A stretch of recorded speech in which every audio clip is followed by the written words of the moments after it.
नमस्कार दोस्तों, आपका स्वागत है हमारे YouTube चैनल ग्लांस एकेडमी पे। आज की वीडियो में दोस्तों हम सॉल्व करेंगे हिस्ट्री के टॉप 20 क्वेश्चन जो यूपी जीआईसी को ध्यान में रखे और यूपी पीएससी और आईबीएससीआईओ की जो वैकेंसी आई है उनको ध्यान में रख के ये बनाया गया है।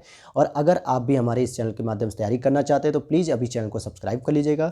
और इसी तरीके के अगर कोई भी आपके फ्रेंड हो जो सिविक्स की तैयारी करना चाहते हो तो सिविक्स की भी हमारी प्लेलिस्ट में वीडियो आ चुकी हैं काफ़ी, और लगातार उन पर तैयारी चल रही है क्योंकि एग्ज़ाम बहुत ज़्यादा समय नहीं है, आपके पास 5 से 6 महीने का समय दिया गया है। तो प्लीज़ आप लोग तैयारी करते रहिए लगातार और क्वेश्चन प्रैक्टिस के माध्यम से अपनी स्थिति को देखते रहिए।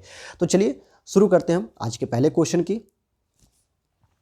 निम्नलिखित में से किसने भारत आने के पीछे अपने लक्ष्य को इन शब्दों के रूप में व्यक्त किया था? हम ईसाइयों व मसाले लेने आए हैं। हम ईसाइयों व मसाले लेने आए हैं। तो इसका ऑप्शन हो जाएगा फ्रांसिस जेवियर, रॉबर्ट दी नोबिली या वास्को डिगामा या संत थॉमस। तो आपको पता है कि वास्को डिगामा इसका सही आंसर हो जाएगा, जो कालीकट बंदरगाह पे कब पहुंचे थे? 1498 में पहुंचे थे। वहाँ पे कब पहुंचे दोस्तों? 1498 में पहुंचे थे वहाँ पर। चलिए अगले प्रश्न पे अगर हम चलते हैं, देखिए यहाँ पे लिखा हुआ भी है कि 20 मई 1498 को कालीकट के भारत में आए थे और वहाँ पे उनका जो शासक था उस समय तत्कालीन समय का जमोरिन, उसने स्वागत भी किया था और उसने कहा कि हम ईसाइयों व मसाले लेने भारत आए हैं। तो इस तरीके से आगे चलते हम दूसरे क्वेश्चन पे देखते हैं। निम्नलिखित में से किसने कलकत्ता की स्थापना की थी? Robert Lord Clive, Humphry cook या जेरल्ड ऑग्नियर या जॉब चार्नॉक? तो देखिए जॉब चार्नॉक साहब ने क्या किया था? कलकत्ता की स्थापना की थी। चलिए आगे हम चलते हैं। कासिम बाजार जो पश्चिम बंगाल में था की फैक्ट्री के प्रमुख जॉब चार्नॉक साहब ने अंग्रेजों के व्यापार केंद्र के लिए हुगली के स्थान पर सूतानाती अथवा सुतनौती, जिसको कलकत्ता का स्थल को चुना गया, और इस तरह 1690 ईस्वी में उसने अंग्रेज बस्ती के रूप में कलकत्ता की स्थापना की थी। हुगली में पुर्तगालियों का जो है कि काफ़ी एक तरीके से कह सकते हैं कि दंगा फसाद, या कह सकते हैं कि हुगली में जो है कि उनका आतंक बहुत ज़्यादा फैला हुआ था, इसीलिए अंग्रेज़ों ने या जॉब चार्नॉक ने हुगली में अपनी फैक्ट्री न स्थापित करने का निर्णय लिया था और वो कहाँ चले गए थे? कोलकाता के पास आए थे। नेक्स्ट क्वेश्चन है आपका, 1606 ईस्वी में गोलकुंडा के शासक से फरमान हासिल करने के पश्चात कौन मसूलीपट्टनम में स्थापित हो गया? पुर्तगाली, अंग्रेज, डच, फ्रांसीसी? तो सही जवाब हो जाएगा डच इसका। चलिए अगले प्रश्न पर हम चलते हैं, देख लेते हैं यहाँ पे। 1606 ईस्वी में गोलकुंडा के शासक से फरमान हासिल करने के पश्चात डच जो है मसूलीपट्टनम में स्थापित हो गए थे और डचों ने मसूलीपट्टनम में प्रथम कारखाना खोला। अगर आपसे पूछा जाए कि डचों ने सबसे पहला कारखाना कहाँ खोला, तो आपका जवाब हो जाना चाहिए मसूलीपट्टनम में। और डच जो है भारत से मसाला और वस्त्र व्यापार करते थे, लेकिन इनके पास संसाधन कम थे, इस कारण अन्य यूरोपियों की तरह इनका प्रसार नहीं हो सका और वांडीवॉस के युद्ध में अंग्रेजों ने डचों को पराजित कर इनको वहाँ से वंचित कर दिया एक तरीके से। तो चलिए आपका कमेंट बॉक्स में दीजिएगा कि वांडीवास का युद्ध कब किया गया था, आप लोग कमेंट बॉक्स में ज़रूर बता दीजिएगा। चलिए अगले प्रश्न पे हम चलते हैं कि भारत में पुर्तगालियों द्वारा प्राप्त किए गए स्थानों को उनके वर्षों से सुमेलित कीजिए कि कब कब उन्होंने कहाँ कहाँ पे जो है कि फैक्ट्री खोली थी। तो चलिए अगर हम देखते हैं इसको कूट के रूप में अगर हम देखते हैं, और ध्यान दीजिएगा इसमें पूछ रहा है पुर्तगालियों के अकॉर्डिंग कि पुर्तगालियों ने जो है कि कब इसको जो है कि किया था। तो देखिए अगर हम बात करें कालीकट की, तो कालीकट 1498 अर्थात 1500 हो जाएगा, और कन्नौर की बात करेंगे, कलानौर जिसे हम कहते हैं कन्नौर, तो ये 1502 हो जाएगा, और धाबोल की बात करेंगे तो 1526 हो जाएगा, और पोन्नानी की बात करेंगे तो 1522 हो जाएगा। इस तरीके से आपका जो ऑप्शन हो जाएगा वो डी सही हो जाएगा। देखिए यहाँ पे लिखा हुआ भी है कि कालीकट 1500 ईस्वी में, कन्नौर 1502, धाबोल 1522 और पोन्नानी 1526 में। चलिए अगले प्रश्न पर हम चलते हैं। किस क्रम में यूरोपीय लोग व्यापार करने हेतु भारत आए थे? सबसे पहले पुर्तगाली, डच, अंग्रेज, फ्रांसीसी, या पुर्तगाली, अंग्रेज, डच, फ्रांसीसी, या अंग्रेज, पुर्तगाली, डच, फ्रांसीसी, या डच, पुर्तगाली, फ्रांसीसी, अंग्रेज? तो देखिए सबसे पहले ना तो अंग्रेज आए थे न डच आए थे, तो ये दोनों ऑप्शन तो कट हो जाते हैं। सबसे पहले पुर्तगाली आए थे, लेकिन अब बताइए पुर्तगालियों के बाद अंग्रेज आए थे या अंग्रेज तीसरे नंबर पर आए थे? तो ध्यान दीजिएगा, सदैव ये चीज़ ध्यान रखिएगा कि अंग्रेज तीसरे नंबर पर आए थे और सबसे पहले पुर्तगाली थे, और इस हिसाब से भी आप जो है कि बना सकते हो, और सबसे लास्ट में फ्रांसीसी आए थे। ठीक है, अगर आपको पूरी सीरीज याद नहीं है तो पहला पुर्तगाली याद होना चाहिए, तीसरे नंबर पे अंग्रेज याद होने चाहिए, और पांचवें नंबर पे अर्थात सबसे लास्ट में फ्रांसीसी याद होने चाहिए आपको, और आप आंसर बना लेंगे फिर वहां से। चलिए हम देख लेते हैं आगे। देखिए यहाँ पे कुछ कंपनी के स्थापना वर्ष दिए हुए हैं, जैसे एस्तादो द इंडिया, जिसको पुर्तगीज कंपनी का ये नाम था 1498 में। वेरिंग द ओस्ट इंडिसे कंपनी, जो डच कंपनी थी, 1602 में। The governor and company of merchants of trading into the east Indies, यानी अंग्रेजी ईस्ट इंडिया कंपनी, 1600 ईस्वी में। डेन यानी डेनिस की जो थी ईस्ट इंडिया कंपनी, 1616 है। और कंपनी द इंदेस ओरिएंटलेस, जो कि 1664 में। तो इसी क्रम में ये लोग भारत भी आते हैं। चलिए अगले प्रश्न की अगर हम बात करते हैं कि 1498 में भारत में वास्को डी गामा कहाँ आए थे, तो कालीकट बंदरगाह के तट पर आए थे। अगले प्रश्न की ओर चलते हैं अगर हम। देखिए यहाँ पे कुछ दिया हुआ है, थोड़ा सा फैक्ट, इसको भी जानकारी आप कवर कर लीजिए, क्योंकि हो सकता है यहाँ से पूछा जा सकता है क्वेश्चन। तो यहाँ पे क्या लिखा है कि वास्को डी गामा भारत के पश्चिमी तट पर कहाँ पे आए थे दोस्तों, ये ध्यान दीजिएगा, पश्चिमी तट पर स्थित जो बंदरगाह था कालीकट, वहाँ पे 20 मई 1498 को पहुँचते हैं। और यहाँ पे जो है कि जमोरिन नाम का जो शासक था, उसने वास्को डी गामा का स्वागत भी किया था। और वास्को डी गामा के भारत आगमन से पुर्तगालियों एवं भारत के मध्य व्यापार के क्षेत्र में एक नए युग का शुभारंभ हुआ। और बताया जाता है कि काली मिर्च के व्यापार से उसे 60 गुना अधिक मुनाफा कमाया था। और उसके बाद अगर हम बात करेंगे, बहुत सारी इन्होंने कोठियाँ भी स्थापित की थी। चलिए अब हम अगली बात करते हैं। एक और इम्पॉर्टेंट पॉइंट आप समझ लीजिएगा।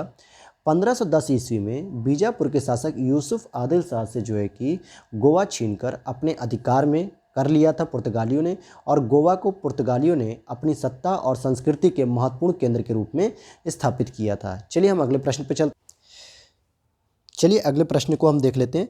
भारत में पहला पुर्तगाली वायसराय कौन था? फ्रांसिस्को डी अल्मेडा, या अल्फांसो अल्बुकर्क, या अल्फांसो डियाज, या वास्को डी गामा? तो देखिए सही जवाब हो जाएगा फ्रांसिस्को डी अल्मेडा। और इसी की ब्लू वाटर पॉलिसी भी थी, जिसके अंतर्गत वो हिंद महासागर में अपनी क्षेत्रीय शक्तियों का प्रसार करना चाहते थे। लेकिन अल्फांसो अल्बुकर्क को पुर्तगालियों का वास्तविक संस्थापक भी कहा जाता है। चलिए अगले प्रश्न पर अगर हम चलते हैं, पुर्तगाल और भारत के बीच व्यापार कब प्रारंभ होता है? यानी सबसे पहले जब 1498 में वास्को डी गामा व्यापार करते, तो आंसर हो जाएगा 1498 में। कब आते हैं? मई 1498 में आते हैं। और अगर हम बात करें, एक पुर्तगाली नाविक वास्को डी गामा कब कालीकट के बंदरगाह पर पहुंचा और भारत के लिए समुद्री मार्ग की खोज की? तो देखिए यहाँ 1298, 1998, 1398 और 1598। तो इसके चारों ही ऑप्शन गलत हैं, क्योंकि आपने पढ़ा है 1498 में, मई 1498 में, इसलिए ये आंसर जो है कि स्टार बना दिया जाएगा। अगले प्रश्न पे हम चलते हैं। भारत में सर्वप्रथम आने वाले यूरोपीय कौन थे? क्या फ्रांसीसी थे, या ब्रिटिश थे, या पुर्तगाली थे, या स्पेनिश? तो पहले नंबर पे पुर्तगाली याद रखना है आपको। ट्रिक बता रहा हूँ मैं, अगर आपको पांचों याद नहीं होते हैं तो।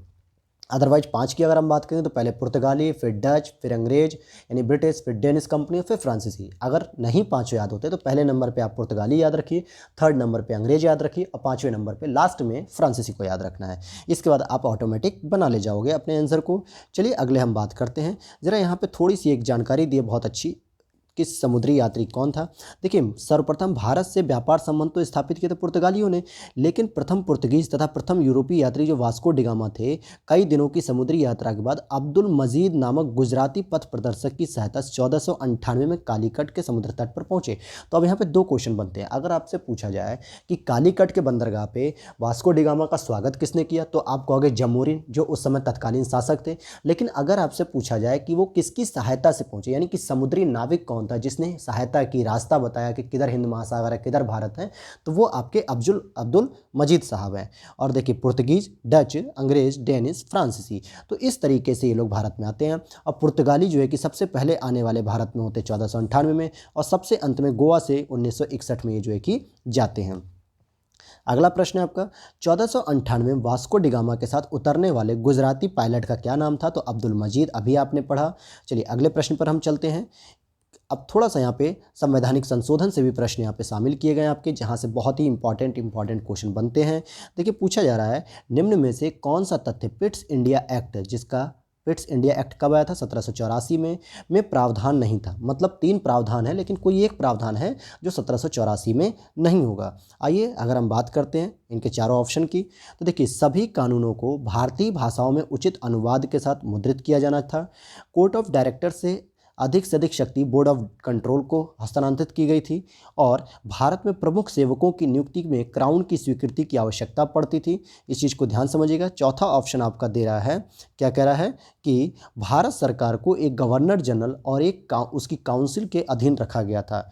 तो आपका ये सही ऑप्शन हो जाएगा इस तरीके, क्योंकि सभी कानूनों को भारतीय भाषाओं में उचित अनुवाद के साथ मुद्रित किया जाना था। ये गलत हो जाएगा ऑप्शन, ये पिट्स इंडिया एक्ट के अंतर्गत नहीं आता है। नेक्स्ट प्रश्न है आपका, किस संसदीय अधिनियम ने बंगाल के गवर्नर जनरल को मद्रास और बंबई के ऊपर भी एक पर्यवेक्षी अधिकार प्रदान किया था? Pitt's India Act 1784, Regulating Act 1773, Amending Act यानी कि संशोधन जो हुआ था 1786 और चार्टर एक्ट 1793। तो इसका सही जवाब हो जाएगा रेगुलेटिंग एक्ट। वॉरेन हेस्टिंग्स को जब पहली बार गठित किया गया था तो उनके साथ साथ मद्रास और बंबई की भी जो प्रेसिडेंसी थी वो वॉरेन हेस्टिंग्स के अंतर्गत आ गई थी, अर्थात बंगाल के गवर्नर के अंतर्गत। जैसे यहाँ देखिए, रेगुलेटिंग एक्ट 1773 बंगाल के गवर्नर जनरल को मद्रास और बंबई के ऊपर पर्यवेक्षी अधिकार प्रदान करती है।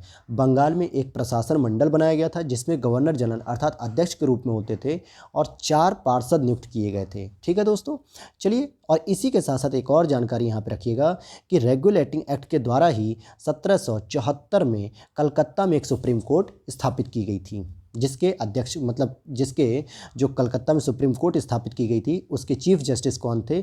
तो उनका नाम भी याद रखिएगा, एलिजा एम्पे। एलिजा एम्पे उनका नाम था।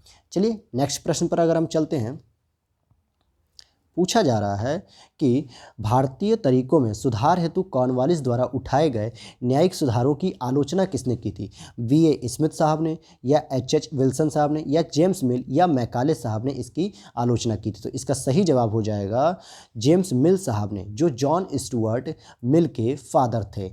जो जॉन स्टुअर्ट मिल के फादर हैं जेम्स मिल, इन्होंने ही न्यायिक जो आपके कॉर्नवालिस साहब के द्वारा जितने भी कार्य किए जाते हैं न्यायिक रूप से, उसकी आलोचना भी की थी।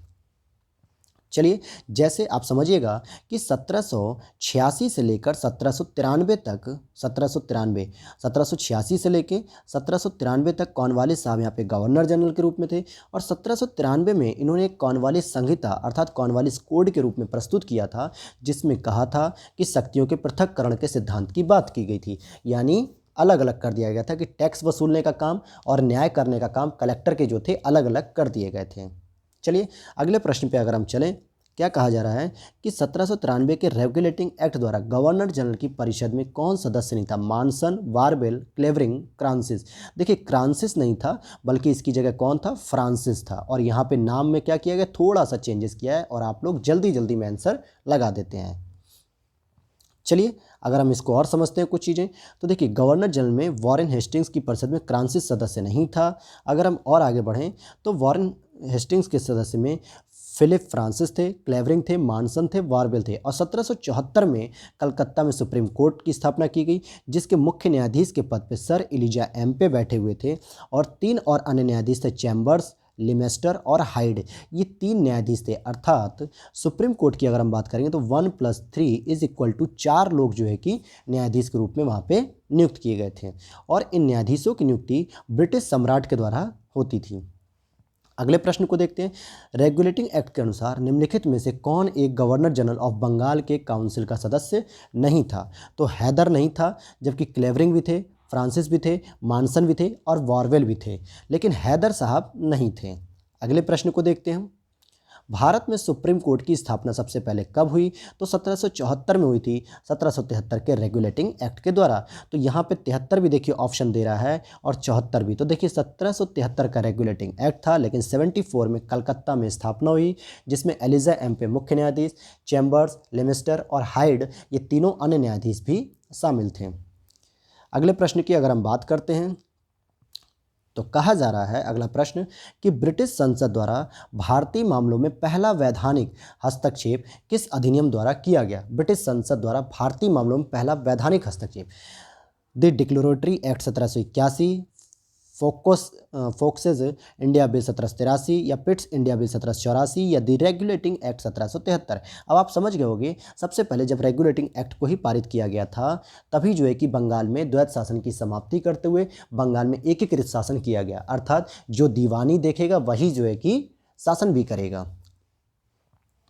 तो यहाँ पे इसको एकीकृत कर दिया गया था। आगे हम देखते हैं अगर नेक्स्ट क्वेश्चन को कि निम्नलिखित में से किस अधिनियम में पहली बार बंगाल के गवर्नर जनरल के पद हेतु प्रावधान किया गया था। 1773 में किया गया था, इसका यही सही जवाब हो जाएगा। जिसमें पहले कौन से थे, तो पहले थे वॉरेन हेस्टिंग्स साहब थे। अगले प्रश्न पे चलते हैं हम। देखिए लास्ट प्रश्न है आपका इस सीरीज का। ब्रिटिश सरकार ने आधुनिक शिक्षा प्रसार की ओर पहला कदम कब बढ़ाया, तो इसका सही जवाब हो जाएगा 1813 ईस्वी में, जब इन्होंने 1 लाख रुपए जो है कि भारतीय साहित्य के विकास के लिए खर्च करने की बात की थी। लेकिन यहाँ पे भाषा को लेकर जो विवाद हुआ था कि आंग्ल भाषा में दिया जाए, अर्थात अंग्रेजी भाषा में, या प्राच्य भाषा का मतलब कि यहाँ की जो संस्कृति थी यानी हिंदी भाषा, साहित्य की भाषा, इसमें जो है कि शिक्षा दी जाए। तो इस डिबेट के चलते जो है कि इसका विकास नहीं हो पाया। लेकिन 1813 में सबसे पहले 1 लाख रुपए के प्रावधान से ब्रिटिश सरकार ने मॉडर्न एजुकेशन की ओर जो है कि कदम बढ़ाया था। तो इसी के साथ आपकी ये सीरीज समाप्त होती है दोस्तों। और अगर आप लोग इसी तरीके के हिस्ट्री की तैयारी करना चाहते हैं और सिविक्स की तैयारी करना चाहते हैं, इकोनॉमिक्स की तैयारी करना चाहते हैं, तो आप हमारे चैनल को अभी सब्सक्राइब कर लीजिएगा और वीडियो को लाइक ज़रूर कीजिएगा। और साथ ही साथ हमारे चैनल पे यूपी टेट, सी टेट के प्रीवियस ईयर के पेपर भी सॉल्व कराए जा रहे हैं। और ठीक है, इसी के साथ चलते हैं, हम लोग विदा लेते हैं और नेक्स्ट मिलते हैं हम जल्दी ही अगली वीडियो के साथ। जय हिंद, जय भारत।